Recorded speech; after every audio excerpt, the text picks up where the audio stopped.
ये 12 जून 1962 की सुबह है।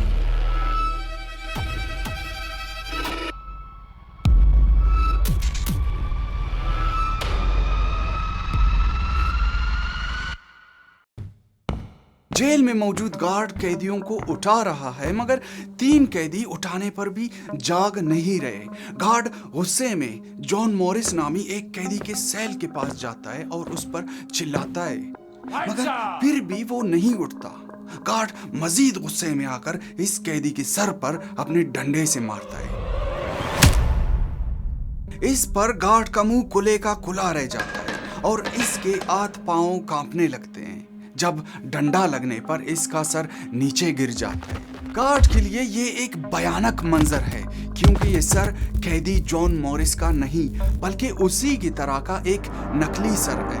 और ये सच्ची कहानी भी एक ऐसे जेल से भागने की है जिसे यूएस के सबसे सिक्योर और इनएस्केपेबल जेल माना जाता था। और इस जेल में ऐसे क्रिमिनल्स को रखा जाता था जिन्हें किसी आम जेल में नहीं रखा जा सकता था। इस जेल में आप जरा इन कुछ खतरनाक कैदियों को देखें, जिनमें शामिल है मशहूर जमाना don Al Capone, President Trump's favorite gangster, the great Alphonse Capone, legendary. If he had dinner with you and if he didn't like the way you smiled at him at dinner, he would kill you. You'd be dead.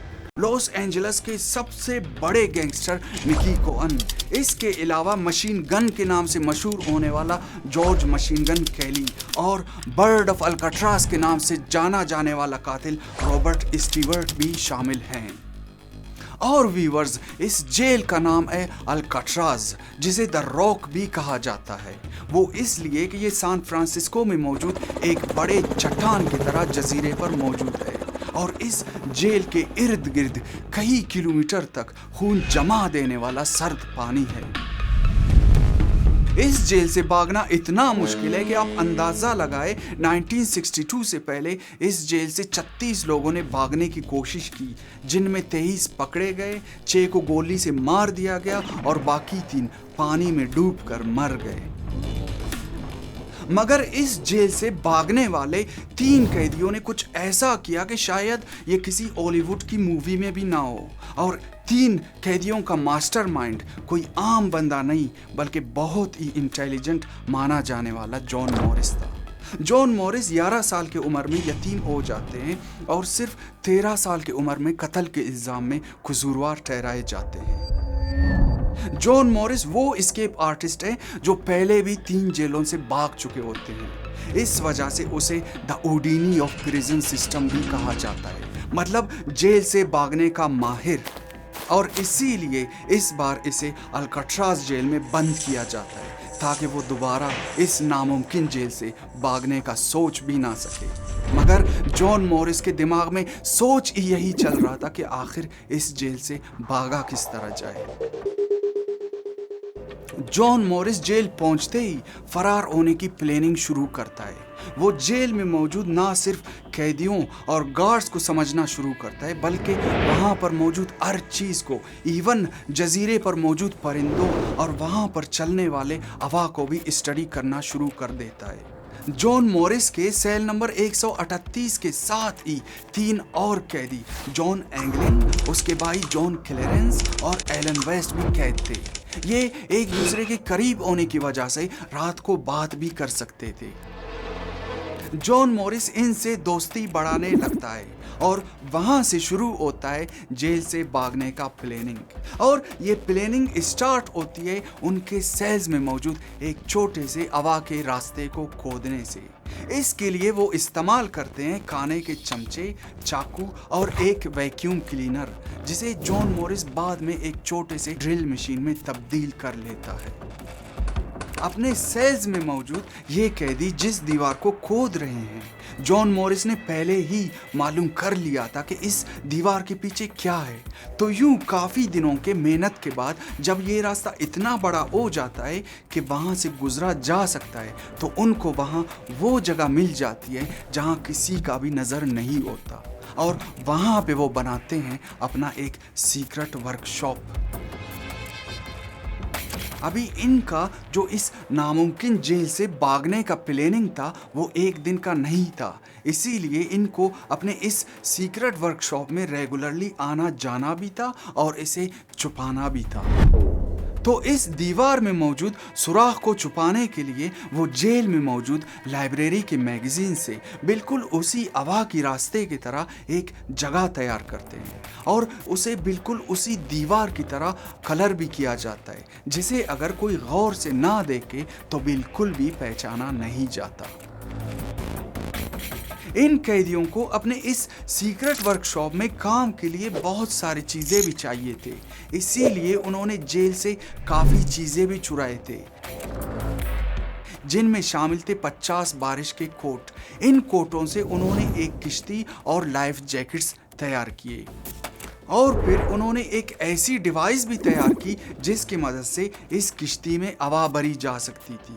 अभी सोचने की बात यह है कि jail में मौजूद अपने सेल से गायब होकर ये कैदी अपने सीक्रेट वर्कशॉप में आखिर किस तरह काम करते थे, क्योंकि गार्ड्स वहां हर घंटे रात को चक्कर भी लगाते थे।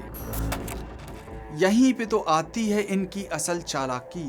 वो अपने गैर मौजूदगी को छुपाने के लिए कागज़, साबुन, टूथपेस्ट और टॉयलेट पेपर की मदद से अपने अपने सर के स्टैचू बनाते हैं और इस नकली सर को असली रूप देने के लिए वो जेल में मौजूद बार्बर की शॉप से कटे हुए बाल चुराकर इस नकली सर के बाल तैयार करते हैं और इस तरह वो एक आर्टिस्ट की तरह अपने अपने सर के स्टैचू तैयार करते हैं। इस नकली सर को बिस्तर में रखकर कपड़ों की मदद से इंसानी जिस्म का रूप दे दिया जाता, जिसे अगर कोई बाहर से देखता तो ऐसा लगता जैसे कि वो सो रहे हों। इस वर्कशॉप में कई दिनों की तैयारी के बाद वो फरार होने के लिए तैयार तो हो गए थे, लेकिन एक आखिरी दुश्वारी 30 फुट ऊपर मोटे लोहे से बने एक हवा के रास्ते को खोलना था। पहले तो इतना ऊपर पहुंचने के लिए उन्होंने वहां प्लम्बिंग पाइप्स को सीढ़ी की तरह इस्तेमाल किए और छत वाले रास्ते को खोलने के लिए उन्होंने अपनी उसी बनाए हुए ड्रिल मशीन और मोटे सरिये इस्तेमाल किए। इस तरह उन्होंने छत वाले रास्ते को भी खोल दिया। आखिरकार 11 जून 1962 की खामोश रात को इनका प्लानिंग मुकम्मल होकर हरकत में आ गया। इस अहम रात को इनका चौथा साथी एलन वेस्ट वक्त पर बाहर नहीं निकल सका, मगर बाकी तीनों ने आगे बढ़ने का फैसला कर लिया। जेल के छत पर पहुंचकर उन्होंने 6 ऐसे वॉच टावर्स को भी चकमा दिया जिन पर मौजूद 24 घंटे अलर्ट गार्ड्स अगर किसी भी कैदी को भागते हुए देखते तो उनको वहीं पर शूट करते। फिर उन्होंने 2 12 फुट ऊंचे खारदार तारों को भी पार किए और फिर जजीरे के किनारे चल पड़े। फाइनली पानी के किनारे पहुंचकर उन्होंने जो अपने सीक्रेट वर्कशॉप में लाइफ जैकेट्स और किश्ती बनाए थे, अब उनका इस्तेमाल करने का वक्त आ गया था। तो यूं उन्होंने अपनी किश्ती में हवा भरी और फिर रात के अंधेरे में गायब हो गए। 12 जून 1962 की सुबह जब ये कैदी निकलकर कहां से कहां पहुंच चुके थे, तब जाकर सुबह 7 बजे पुलिस को इनके नकली सर मिल गए। जेल में अलार्म बजी, पूरे जेल का लॉकडाउन हुआ। सैकड़ों पुलिस, FBI और कोस्ट गार्ड ने पूरे करीबी इलाके की तलाशी ली, मगर इनको न कैदी मिले और न ही इनके लाश। काफी अरसे बाद अथॉरिटीज ने यह बताया कि कैदी फरार होने की कोशिश में शायद डूब गए होंगे। इस प्रिजन एस्केप के 17 साल बाद दिसंबर 1979 को FBI ये केस बंद करके US मार्शल्स के हवाले कर देता है। यूं 17 सालों तक ये केस फाइलों में बंद रहता है, लेकिन 2003 में US मार्शल्स के एक ऑफिसर माइकल डाइक को पुलिस रिपोर्ट्स में कुछ ऐसा मिलता है जिससे जाहिर होता है कि ये 3 कैदी फरार होने में यकीनन कामयाब हुए थे।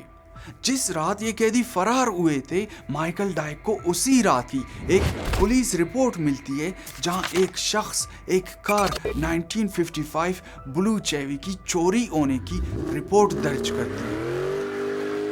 उस वक्त ये रिपोर्ट की कोई इम्पोर्टेंस नहीं होती क्योंकि ये पब्लिक को नहीं बताया जाता। What anybody thinks I love the Beatles. There's just something about them. I don't know when they sing. Gorgeous. इसके अलावा एक आई विटनेस ये भी बताती है कि उसी कार में 3 बंदे भी सवार थे।